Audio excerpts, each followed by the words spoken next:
داستان ایمان فروشوں کی قسط نمبر 297۔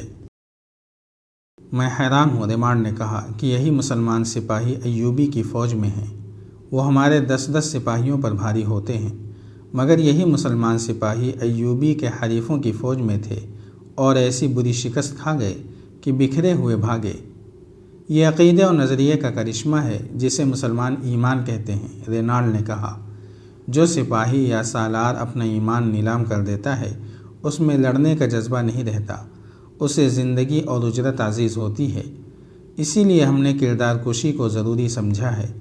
ان لوگوں میں جنسیت اور نشے کی عادت پیدا کرو، پھر تمہیں سپاہی اور گھوڑے مروانے کی ضرورت نہیں پڑے گی۔ اس کانفرنس میں فیصلہ کیا گیا کہ حلب میں تینوں مسلمان فوجوں کو یکجا کر کے ایک کمان میں رکھا جائے، واجبی سی مدد دی جائے، انہیں ایک محاذ پر رکھا جائے، لیکن ان تینوں میں تفرقہ بھی پیدا کیا جائے۔ رات کا پہلا پہر گزر چکا تھا۔ حارث کے گاؤں پر نیند کا غلبہ تھا۔ اس کے گھر سے 3 گھوڑے نکلے، ایک پر سیف الدین سوار ہوا، دوسرے پر حارث اور تیسرے پر داؤد۔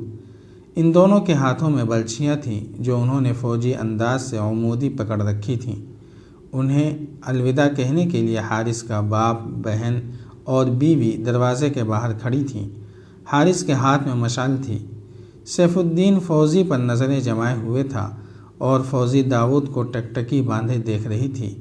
اس نے سیف الدین کی اور اپنے بھائی کی بھی موجودگی کو نظر انداز کر دیا تھا۔ خدا حافظ، خدا حافظ کی آوازیں سنائی دیں اور تینوں سوار چل پڑے۔ گھوڑے تاریکی میں روپوش ہو گئے۔ فوجی ان کے ٹاپ سنتی رہی۔ جوں ٹاپو دھیمے ہوتے گئے، فوجی کے کانوں میں داؤد کی آواز بلند ہوتی گئی۔ راہ حق کے مسافروں کی شادیاں آسمانوں میں ہوا کرتی ہیں، ان کی باراتیں کہکشاں کے راستے جایا کرتی ہیں۔ وہ جب اندر جا کر سونے کے لیے لیٹی تو بھی اس کے گرد داؤد کے ہی الفاظ گونج رہے تھے۔ اچانک یہ سوال اس کے ذہن میں آیا، کیا میں داؤد کے ساتھ شادی کرنا چاہتی ہوں؟ وہ شرمسار ہو گئی، پھر اسے اپنے آپ پر غصہ آنے لگا۔ اسے داؤد کے الفاظ یاد آئے، راستے میں خون کی ندی بھی ہے جس پر کوئی پل نہیں۔ اس کے ذہن میں خون موجیں مارنے لگا۔ شادی ایک بیکار سا خیال بن کر ذہن سے نکل گیا۔ سیف الدین اور اس کے محافظوں نے رات سفر میں گزاری۔ صبح طلوع ہوئی تو سیف الدین آگے آگے جا رہا تھا۔ داؤد اور حارث اتنا پیچھے تھے کہ ان کی باتیں سیف الدین کے کانوں تک نہیں پہنچ سکتی تھیں۔ گھوڑوں کے قدموں کی بھی آوازیں تھیں۔ معلوم نہیں تم مجھے کیوں روک رہے ہو؟ حارث نے جھنجھلا کر داؤد سے کہا۔ یہاں ہم اسے قتل کر کے لاش کہیں دبا دیں تو کسی کو ہم پر قتل کا شک نہیں ہو سکتا۔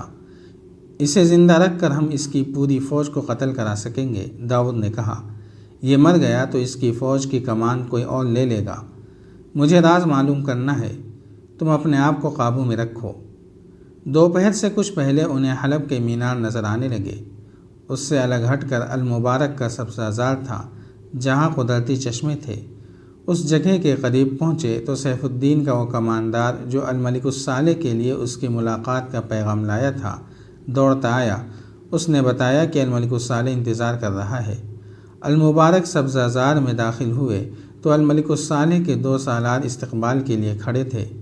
اس نے اس خواہش کا اظہار کیا کہ اس کے لیے چشمے کے کنارے خیمہ نصب کیا جائے۔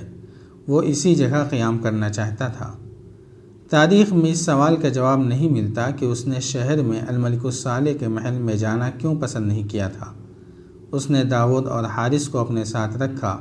اس کے لیے نہایت خوشنما اور کشادہ خیمہ نصب کر دیا گیا۔ ملازم بھی آ گئے اور خیمے نے وہاں محل کا منظر بنا دیا۔ الملک الصالح نے اسے قلعے میں رات کے کھانے پر مدعو کیا اور وہیں ملاقات طے ہوئی۔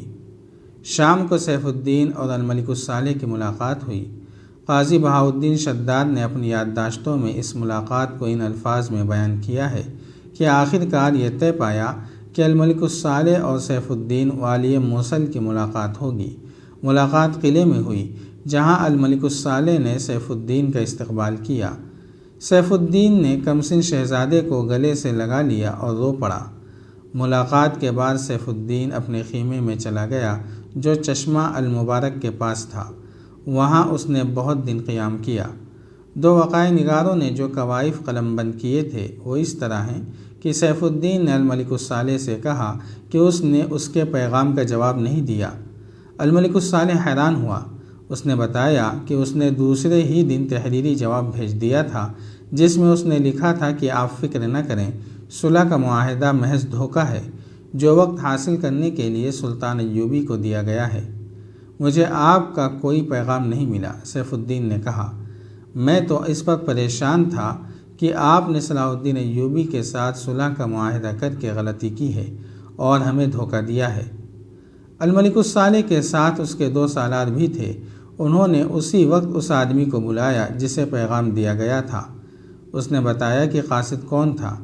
قاصد کو بلانے گئے تو معلوم ہوا کہ جس روز وہ پیغام لے کر گیا تھا اس روز کے بعد کسی کو نظر نہیں آیا۔ اس اطلاع پر بھاگ دوڑ شروع ہو گئی۔ قاصد کا کچھ پتہ نہ چلا۔ کسی کو یہ بھی معلوم نہ تھا کہ وہ کہاں کا رہنے والا ہے۔ وہ کہیں اکیلا رہتا تھا، وہاں اس کا سامان پڑا تھا، وہ خود نہیں تھا۔ یہ کسی کے وہم و گمان میں بھی نہیں تھا کہ اتنا اہم پیغام صلاح الدین ایوبی تک پہنچا دیا گیا ہے۔ یہ معاملہ الملک الصالح کے صلیبی مشیروں تک پہنچا تو انہوں نے یہ فیصلہ دیا قاصد صلاح الدین ایوبی کا جاسوس تھا یا سیف الدین کی طرف جاتے ہوئے قاصد ایوبی کے جاسوسوں یا چھاپہ ماروں کے ہتھے چڑھ گیا۔ انہوں نے اسے قتل کر دیا ہوگا۔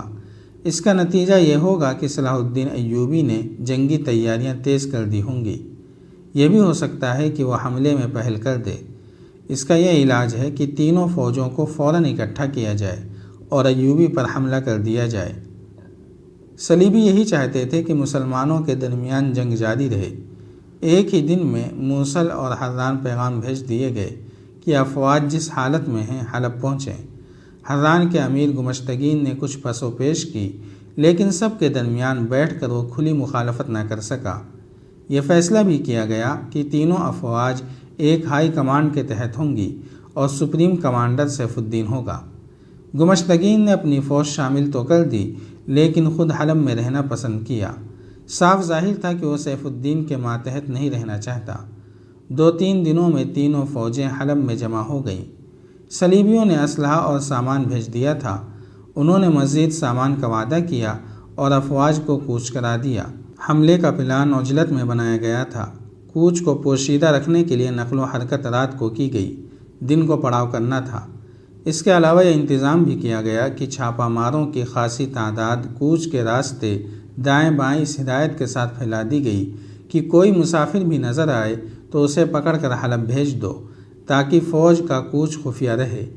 کوچ سے پہلے سیف الدین نے داؤد اور حارث کو بلایا، انہیں شاباش دی اور کہا کہ انہوں نے مشکل کے وقت میں اس کا ساتھ دیا۔ جنگ کے بعد انہیں ترقی ملے گی اور انعام بھی۔ اس نے حارث سے کہا، تمہاری بہن کا میرے سر پر ایک قرض ہے، میں اس کے سامنے اس وقت جاؤں گا جب میں یہ قرض ادا کرنے کے قابل ہوں گا۔ حارث کو حیرت میں دیکھ کر اس نے کہا، فوزی نے کہا تھا کہ سلطان صلاح الدین ایوبی کی تلوار لے کر اور اس کے گھوڑے پر سوار ہو کر آؤ گے تو میں تمہارے ساتھ چلوں گی۔ حارث، میں اگر فاتح واپس آیا تو تمہاری بہن موصل کی ملکہ ہوگی انشاءاللہ۔ حارث نے کہا، ہم آپ کو فاتح لائیں گے۔ کیا تینوں فوجیں اکٹھی جا رہی ہیں؟ ہاں، سیف الدین نے جواب دیا، اور میں تینوں کا سالار اعلیٰ ہوں گا۔ زندہ باد، داؤد نے کہا۔ اب بھاگنے کی باری صلاح الدین ایوبی کی ہے۔ داؤد اور حارث نے غلامانہ انداز سے جوشیلے باتیں کر کے اور فوزی کا نام بھی بار بار لے کر اس سے پلان کا خاکہ بھی معلوم کر لیا اور نقل و حرکت کا انداز بھی پوچھ لیا۔ تم دونوں اپنی فوج میں چلے جاؤ، سیف الدین نے کہا۔ میرا محافظ دستہ آ گیا ہے، میں تم دونوں کو ہمیشہ یاد رکھوں گا۔ جاری ہے۔